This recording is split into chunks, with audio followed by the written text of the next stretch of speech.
La saison 2022 du championnat ETCR a débuté avec beaucoup d'enthousiasme. Début mai, dans les rues de Pau, où les deux pilotes Cupra, Adrien Tambay et Mattias Ekström, ont remporté leur super finale.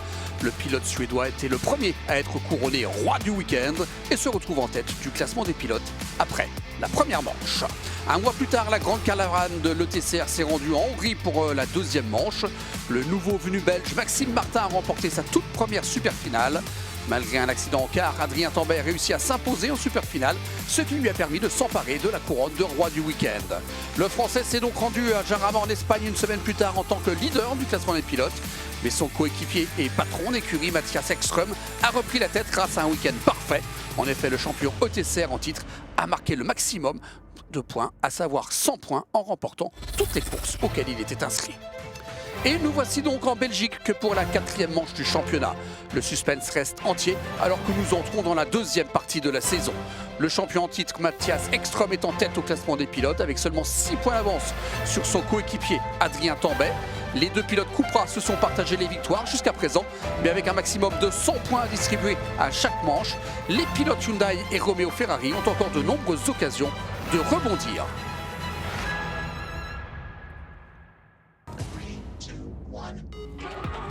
Bienvenue donc sur le circuit de Zolder, un circuit à l'ancienne, situé dans la région flamande de la Belgique à 1 heure de Bruxelles et d'Anvers. Construit en 1963, Zolder a accueilli le Grand Prix de Belgique de F1 à 10 reprises dans les années 70 et 80. Ce circuit vallonné de 4 km offre un tracé idéal pour les courses de voitures dans un pays qui porte depuis toujours un grand intérêt à la catégorie. Bonjour, je suis Maxime Martin, le pilote local belge. Je connais très bien ce circuit et je vais donc vous montrer quelques astuces sur cette piste. Le premier virage est un virage très compliqué car nous arrivons avec beaucoup de vitesse. Nous sommes le long du mur, donc nous devons vraiment être proche du mur et nous ne voyons pas le virage arriver. Donc quand on freine, on n'a pas vraiment de point de référence et le virage est très rapide. Je dirais autour de 140, presque 150 km/h. Donc ce virage est certainement l'une des parties les plus difficiles du circuit ici. Donc nous y voilà, c'est le deuxième spot que je voulais vous montrer. Le virage le plus rapide de la piste. C'est un virage très délicat jusqu'à la fin, à la sortie. Il n'y a pas de place pour l'erreur. Le gravier est en face, des murs à l'extérieur, des murs à l'intérieur et c'est très serré à la sortie. Donc le virage très rapide, le plus rapide, un virage très serré et très difficile. Voici donc le troisième et dernier endroit que je voulais vous montrer, peut-être la partie la plus difficile de la piste. Donc on arrive avec une grosse montée, une descente, on arrive, on tourne et on doit tourner avant le freinage et dans le virage, ce qui rend la voiture très instable et très difficile pour le freinage dur en arrivant dans cette sorte de triple chicane. 3 virages à droite, à gauche, à droite qui sont très difficiles, très lents à l'entrée. Il faut prendre de la vitesse en sortie de virage et on peut vraiment couper beaucoup. Donc il y a beaucoup de soubresauts autour des voitures. C'est l'une des parties les plus délicates du circuit, très difficile. Et je pense que ça l'a fait une énorme différence ici à Zolder en termes de temps autour. The all-electric FIA e-Touring Car World Cup is back with a thrilling new tournament format, featuring a series of short, sharp on-track battles in which drivers bank points and build towards the super final. 2 identical competing groups battle it out, starting with 2 back-to-back qualifying sessions, separating 6 drivers into quarter-finals and progressing to semi-finals to decide who will take home the title during the super final. The most powerful touring cars ever built will unleash their super boosts to crown one King of the Weekend. Voilà, on vient de comprendre le procédé de ce championnat ETCR et avant de se lancer dans la course, donc les deux groupes en compétition, le pool Fast et la pool Furious, ont été sélectionnés électroniquement et le tirage au sort de cette 4e manche de la saison a donc donné, vous avez vu dans la pool Fast notamment Adrien Tambay et dans la pool Furious le Belge Maxime Martin.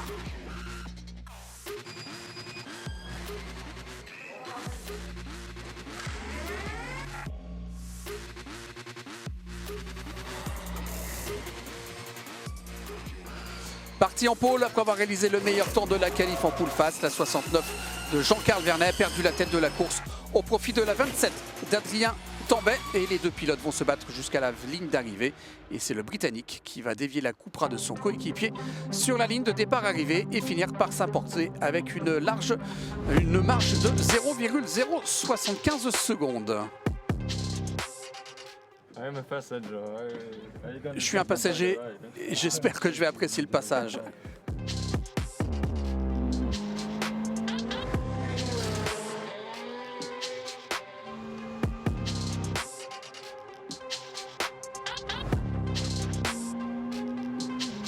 Thierry Neuville, ici en compagnie de Norbert Michelitz.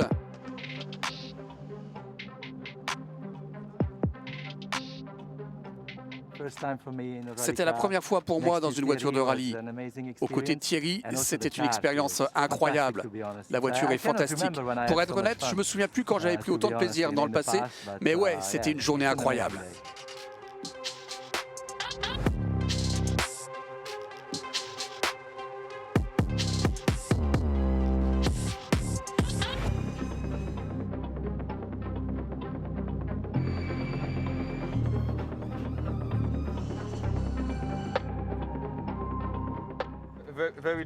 C'est très différent, évidemment. Vous pouvez sentir le poids, mais vous pouvez aussi sentir la puissance. C'est immédiat et très agressif. D'une certaine manière, c'est amusant à conduire, mais je lui disais que sans le bruit du moteur et sans les changements de vitesse, je ne suis pas vraiment habitué.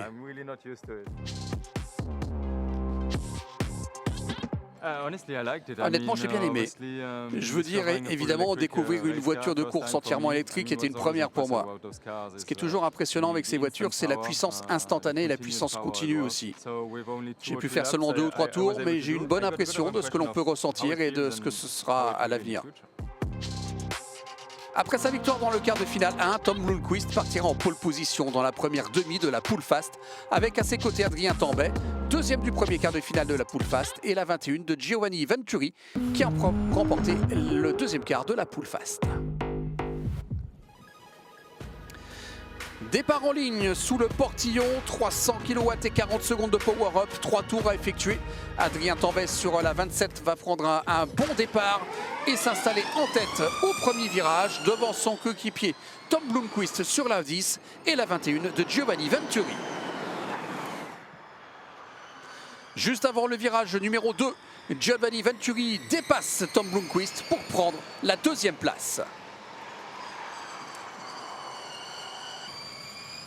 À bord de la numéro 10 de Blomqvist qui est à la lutte pour la deuxième place. Et il va parvenir à prendre la P2 dans la ligne droite suivante. Nous sommes toujours dans le premier tour et les 3 pilotes se tiennent en moins d'une seconde.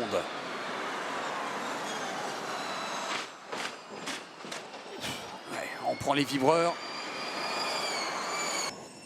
Allez, le dernier tour désormais, Tom Blomqvist utilise sa puissance pour essayer de combler l'écart sur son coéquipier Adrien Tambay. Il parvient à se rapprocher de celui-ci sur la ligne de départ arrivée, mais le Français remporte néanmoins la course avec 0,3 secondes d'avance.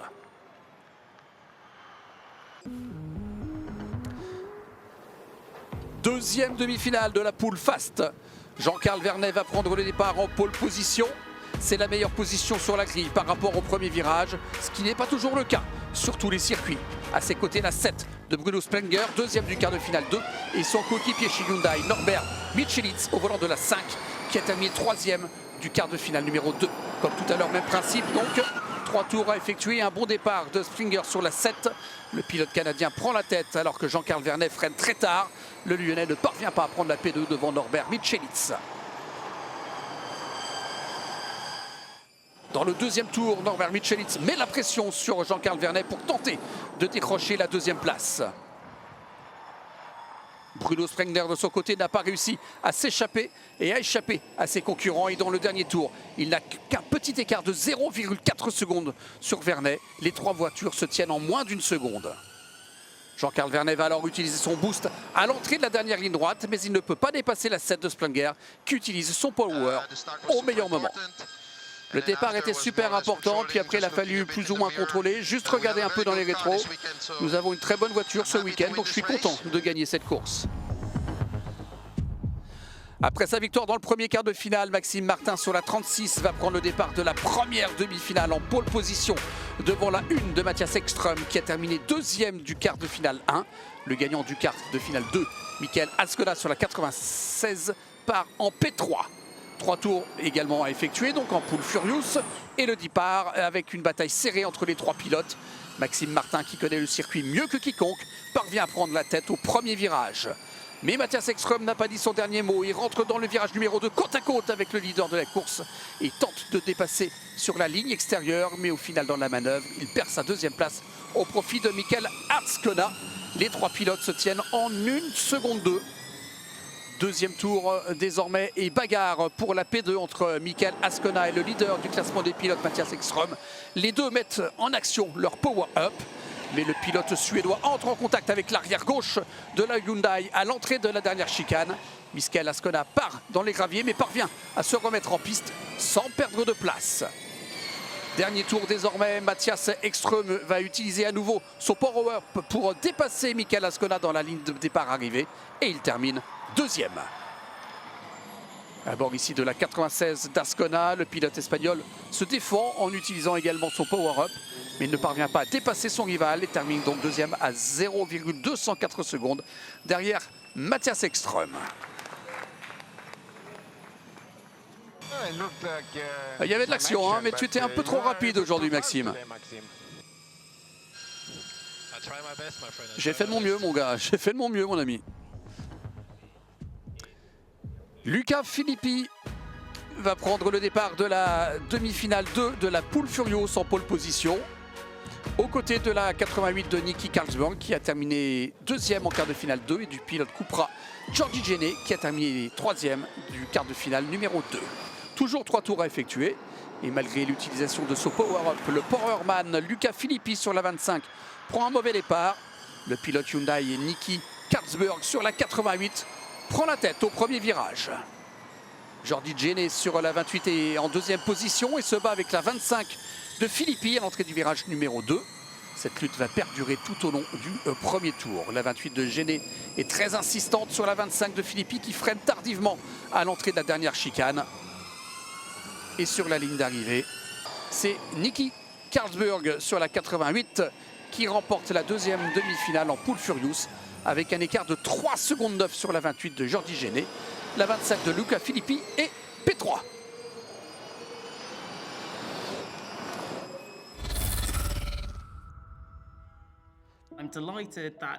Je suis ravi de ce week-end et que nous soyons présents à Zolder à l'occasion du championnat ETCR pour promouvoir l'inclusion. À mon avis, la chose la plus importante concernant la Racing Pride est l'éducation. Je pense que si vous éduquez les gens dans le domaine LGBTQ+, dans son ensemble, les gens comprennent mieux ce qu'il faut dire et ce qu'il ne faut pas dire. Je suis moi-même pilote. Je pilote depuis que je suis enfant. Tout d'abord en karting et maintenant je pilote des protos. Je suis gay et je n'ai pas toujours trouvé que le sport automobile était un endroit très facile pour être gay. Et l'image qu'on a, le côté macho, historiquement, je n'étais pas sûr que ce soit un endroit particulièrement accueillant pour moi. J'ai eu quelques problèmes quand j'étais enfant en kart où des gens ont littéralement écrit « garçon gay » sur mon kart et cela m'a fait me sentir exclu. Mais je ne connaissais pas du tout d'autres personnes LGBT. Le sport auto n'en parlait jamais. Personne n'avait jamais montré son soutien ou parlé de son soutien. Et maintenant que nous voyons avec des actions comme celle-ci, ce sont des équipes, des séries, des pilotes et des fabricants qui disent oui, nous voulons inclure la communauté LGBTQ+. Le sport auto est l'un des environnements où nous pouvons rencontrer tant de situations différentes, de personnes différentes, de cultures différentes. Vous entrez en contact avec tant d'êtres humains différents. Quoi que vous ressentiez à l'intérieur, cela n'a pas d'importance. C'est un sport ouvert. Les personnes LGBTQ+, les femmes, tout le monde est le bienvenu dans ce sport. Je pense que tout le monde peut être compétitif et le faire très bien, alors pourquoi ne pas accueillir tout le monde dans nos catégories?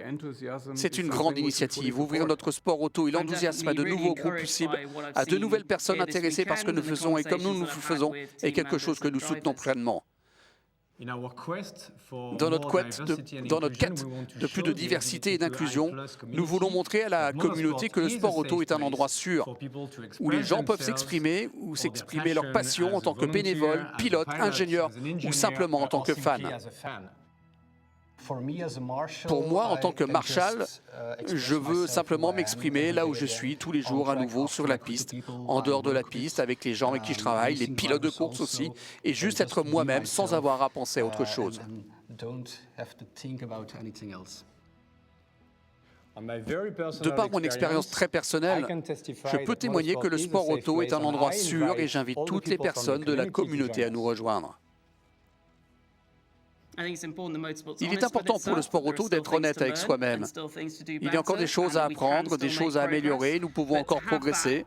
Mais avoir cela comme point de départ pour dire « nous voulions inclure des gens », je pense que c'est un changement très important.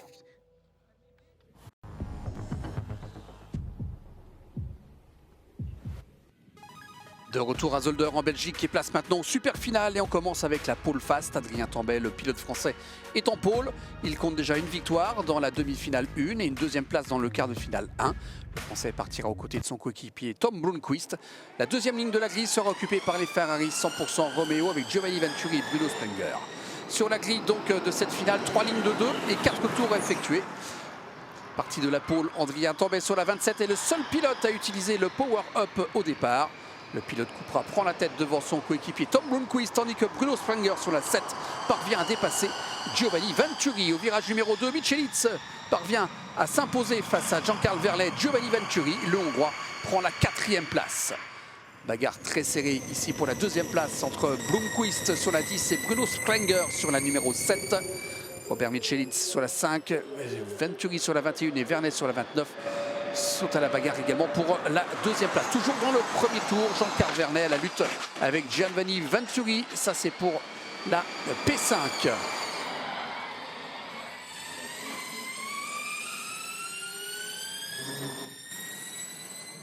Fin du premier tour. Adrien Tambay, Blomqvist et Michelitz Sprenger utilisent tous en même temps le power-up à l'entrée de la ligne de départ arrivée. Bruno Sprenger tente de dépasser Michelitz dans la ligne droite, mais le Français rate son freinage et manque de perdre la 4e place au profit de son coéquipier Giovanni Venturi. Les deux pilotes Cupra, Adrien Tambay et Tom Blomqvist, mènent maintenant la course avec un bon écart, tandis que Michelitz, Sprenger, Venturini et Vernet continuent de se battre pour la 3e place du podium.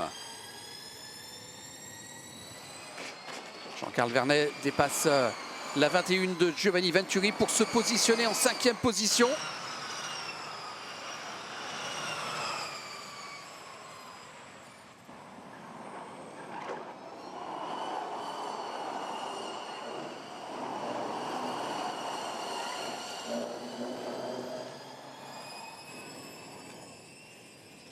Voilà, les deux roues dans l'herbe là pour Jean-Carl Vernet en essayant de dépasser Sprenger pour la 4e place. Un léger contact entre les deux voitures. Avant-dernier tour désormais. Et les deux pilotes Hyundai qui sont maintenant poursuivis par les deux pilotes Romeo Ferrari.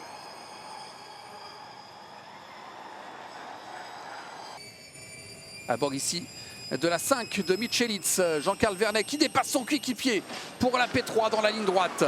Le Français coupe ensuite, puis coupe la chicane et gagne évidemment du temps sur ses rivaux. Nous sommes maintenant dans le dernier tour et tous les coéquipiers de chez Romeo Ferrari, Bruno Sprenger et Giovanni Venturi se battent de leur côté pour la 5e place. Devant, Tom Blomqvist se rapproche dangereusement de son coéquipier Adrien Tambay.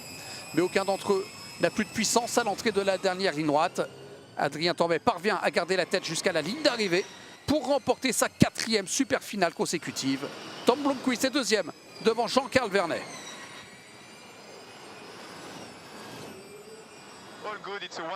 Tout va bien, c'est un doublé pour Cupra, je suis très heureux. Les gars, nous avons commencé le week-end de manière difficile, alors nous avons fait du bon boulot.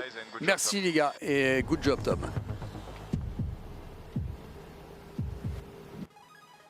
Dernière finale et on retrouve sur ces terres le pilote belge Maxime Martin sur la 36 en Pool Furious. Avec un meilleur chrono en qualif et 2 victoires, le pilote Romeo Ferrari prendra le départ de la Super Pool, donc en pôle, avec à ses côtés le meilleur pilote Hyundai, Michael Ascona sur la 96. Là aussi 4 tours à effectuer et là aussi lorsque le pilote va utiliser le power-up, son nom sera surligné en orange dans la barre de gauche. Dès le départ, la lutte est très serrée entre le détenteur de la pole Maxime Martin et Michael Ascona. Très vite, le pilote belge parvient à prendre la tête dès le virage numéro 1. La 96 d'Ascona est en 2e position devant la 1 de Mathias Ekström et la 88 de Nicky Karlsburg. tandis que la 28 de Jordi Géné se bat avec la 25 de Luca Filippi pour la 5e place. Dans ce premier tour, le leader Maxime Martin utilise la puissance pour essayer de se détacher du reste du peloton, alors que de son côté, Mathias Ekström est pris en sandwich entre les deux pilotes Hyundai, Ascona et Katzburg.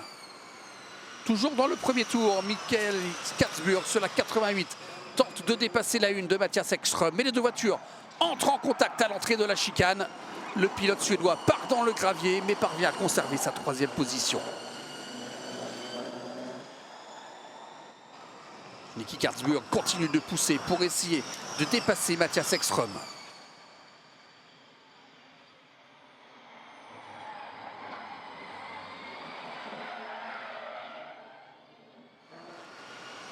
Deuxième tour désormais, et Nicky Katzburg qui continue de se battre pour la P3, la 3e place avec la 1 de Mathias Ekström.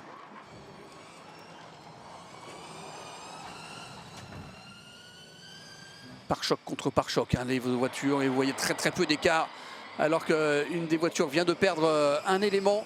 Nous sommes désormais dans le dernier tour. Le leader de la course, Maxime Martin, dispose d'un écart confortable de 1 seconde 4 sur la 96 de Michael Ascona avec une bonne quantité de puissance restante. Derrière, Filippi au volant de la 25 a réussi à remonter en 5e position et tente maintenant de dépasser la 88 de Nicky Katzburg à l'entrée de la dernière chicane. Mais le pilote italien ne parviendra pas à dépasser son rival avant la dernière ligne d'arrivée. Maxime Martin remporte sa 3e victoire du week-end devant le pilote Hyundai Michael Ascona et Mathias Ekström. Fort logiquement, Maxime Martin sera couronné roi du week-end pour la première fois de la saison. Le pilote belge boucle un week-end parfait sur ses terres puisqu'il a marqué le maximum de points, 100 possibles sur 100. Michael Ascona finit 2e au classement de la Poule Furious, tandis qu'Ekström prend la 3e place. Maxime Martin qui peut ainsi fêter cette victoire avec la directrice du team, Romeo Ferrari. Gagner ici à domicile, c'est fantastique. Être le roi du week-end pour la première fois cette année ici à domicile, c'est magique. Toute ma famille est là, l'équipe a fait un travail fantastique. Nous avons vraiment mal commencé le week-end, mais nous terminons avec toutes les victoires, donc je ne peux pas faire mieux.